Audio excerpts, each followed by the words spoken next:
बीकानेर में राष्ट्रीय लोकतांत्रिक पार्टी यानी आरएलपी का 7वां स्थापना दिवस बुधवार को जोरदार उत्साह और जोश के साथ मनाया गया।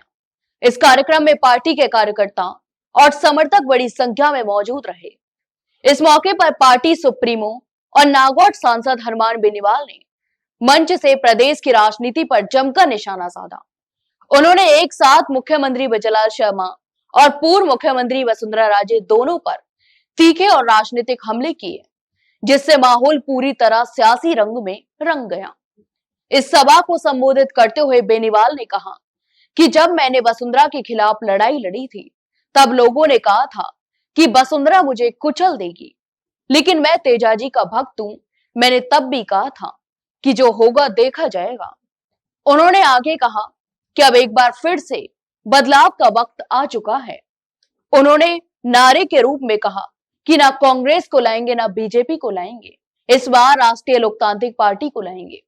बेनीवाल ने अपने भाषण में साफ संकेत दिए कि आगामी चुनावों में आरएलपी किसी भी बड़ी पार्टी के साथ गठबंधन नहीं करेगी और जनता के बीच एक स्वतंत्र विकल्प के रूप में भी उतरेगी। यहां तक कि उन्होंने आगे कहा कि राज्य में जनता अब दोनों बड़ी पार्टियों यानी कांग्रेस और भाजपा से ऊब चुकी है और अब प्रदेश को एक नई राजनीतिक ताकत की जरूरत है जो किसानों, युवाओं और आमजन की आवाज बन सके। मुख्यमंत्री बजलाल शर्मा पर हमला बोलते हुए बेनीवाल ने कहा कि भजनलाल जी दिन में 2 बार बोलते हैं और 90 बार भूल जाते हैं।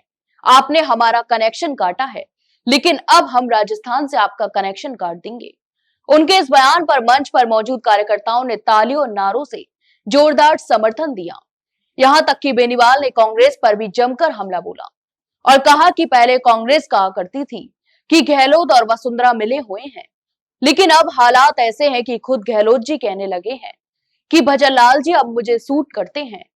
यहां तक कि उन्होंने कहा कि राज्य की दोनों प्रमुख पार्टियां सिर्फ कुर्सी की राजनीति कर रही हैं, जबकि जनता के असली मुद्दों पर कोई बात नहीं हो रही है।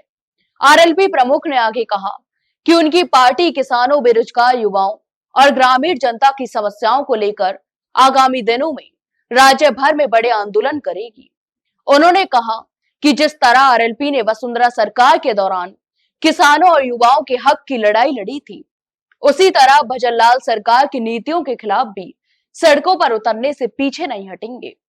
बेनीवाल ने अपने भाषण में तेजाजी महाराज का जिक्र करते हुए कहा कि वे तेजाजी के आशीर्वाद से ही जनता की आवाज बन पाए हैं और आगे भी अन्याय के खिलाफ लड़ाई जारी रखेंगे।